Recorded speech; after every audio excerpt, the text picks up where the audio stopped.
Bismillahirrahmanirrahim. Waltakum minkum ummatun yad'una ilal khairi wa ya'muruna bil ma'ruf wa yanhauna 'anil munkar. Assalamualaikum warahmatullahi wabarakatuh. Dari Anil Bara bin Azib. Ini sahabat yang langsung mendengar dari Nabi, menyaksikan dari Nabi. Anil Bara bin Azib. Ini seorang sahabat yang dekat juga dengan Nabi. Ini juga yang cerita kalau orang sudah sholat, Al-Bara bin Azib, saya senang di sebelah kanannya Nabi. Karena Nabi biasa kalau sudah sholat, dia menghadap ke kanan. Kalau Aisyah mengatakan Nabi itu balik menghadap ke makmum 180 derajat, dia balik.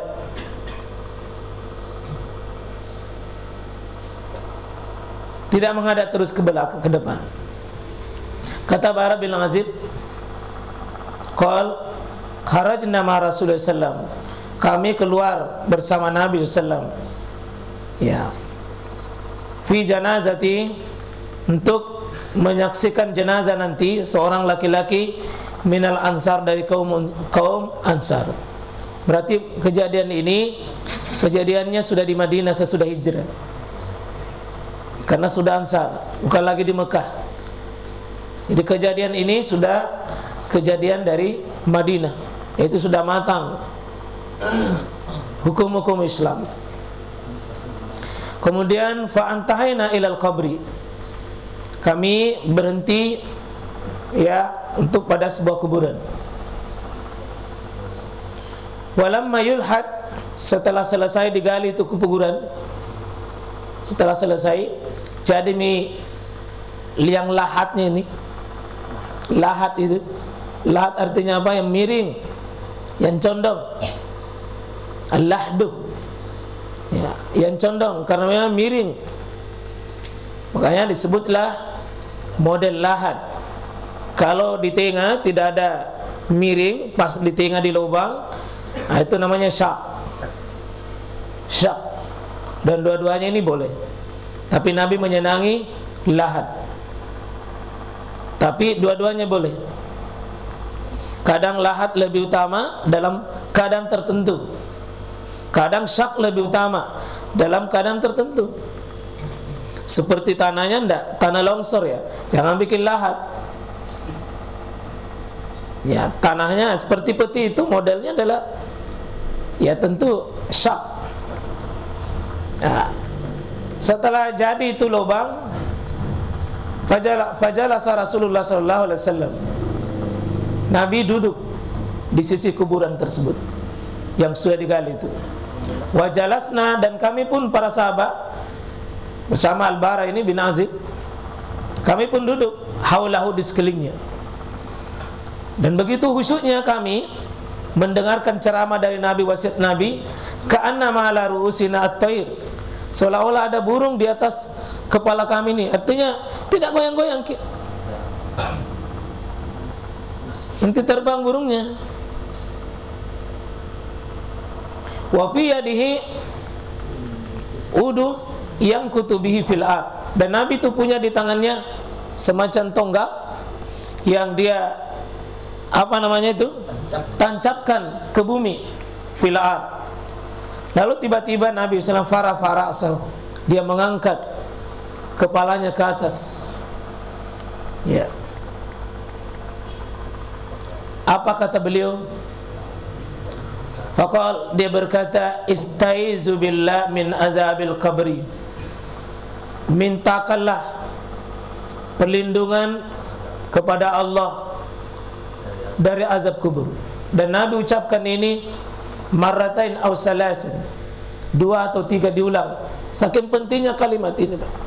Wasiat Nabi, kalau ada kuburan yang kau lihat saudaramu, kau lewat, singgah dulu. Kalau kau tidak bisa singgah di atas mobil, kau mohonkan ampun saudaramu kaum muslimin.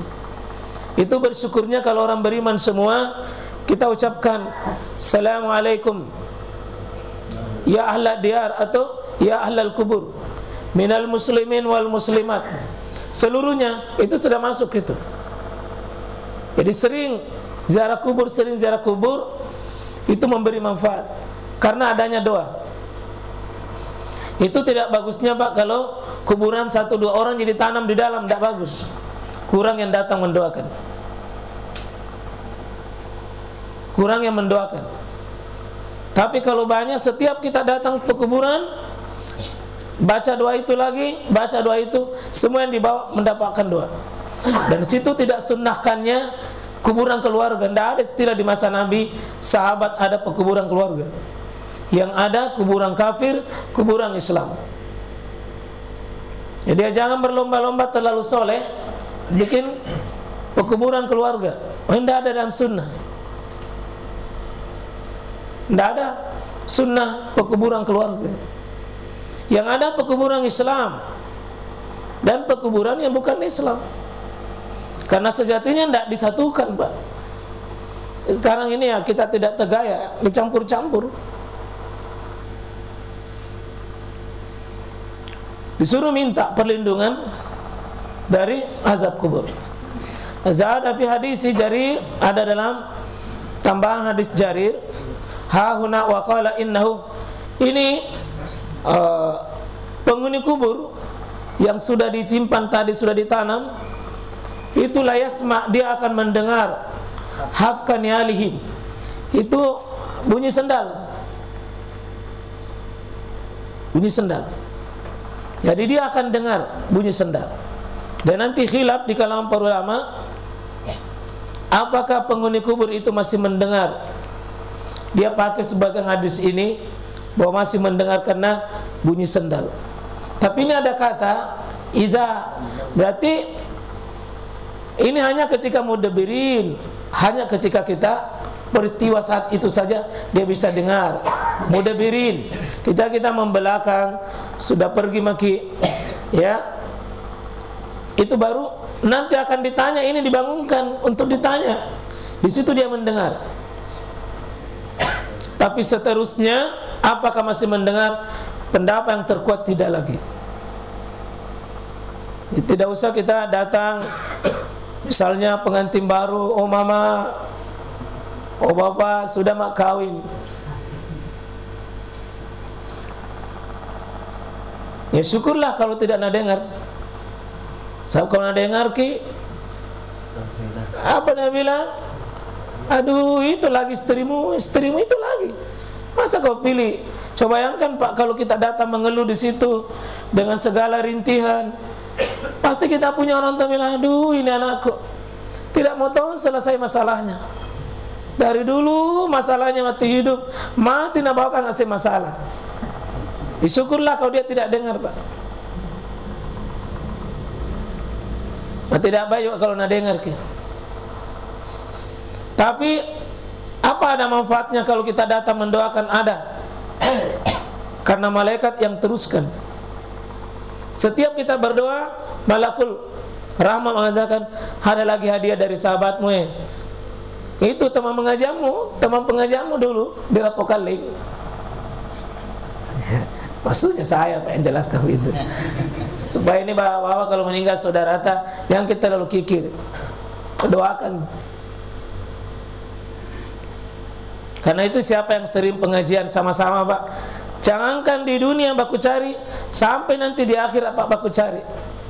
Dalam Imam Ibnu Jauzi sampaikan itu. Nanti di akhir Pak diberi kesempatan, itu orang yang sudah masuk surga bilang, "Pi, kau cari siapa yang kau berikan syafaat untukmu. Kau cari siapa yang kau mau panggil masuk." Syaratnya sama-sama beriman. Level imannya boleh beda, amalnya boleh beda, tapi syaratnya harus beriman. Bisa cari Pak. Dan siapa yang sering buka puasa bersama, itu bukan hadis Pak. Yang sering buka puasa bersama, sama-sama puasa, sama-sama belajar, sama-sama mengaji, sering ketemu di dunia, di akhirat Pak akan dipanggil itu kembali. Dipanggil kembali. Itu diizinkan oleh Allah. Tidak ada disebut di sini cari orang tuamu, cari saudaramu, cari temanmu yang sering dulu kau saling mendukung dalam kebaikan. Disebutkan itu puasa. Nah, itu bagus Pak, yang sering kumpul hari Senin, kumpul hari Kamis. Baku cari memang nanti Pak ya, PR. Insyaallah. Yang sering bawa jalan kotek jangan dilupa. Yang sering bawa pepaya, yang sering bawa pisang. Saya ku hafal itu Pak, selalu pisang dari ujung, banyak anak dari belakang.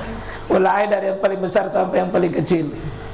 Masya Allah. Yang sering bawa apa itu martabat khusus, enak-enak dari gua. Masya Allah. Yang sering bawa terang bulan. Ada yang sering bawa bubur Pak. Masya Allah. Pokoknya macam-macam. Itu ternyata tetap ada pengaruhnya Pak. Hebatnya itu namanya persahabatan. Sampai di akhirat aku cari persahabatan dalam ketaatan kesolehan. Yang sering bertemu di majelis diizinkan oleh Allah Pak untuk cari.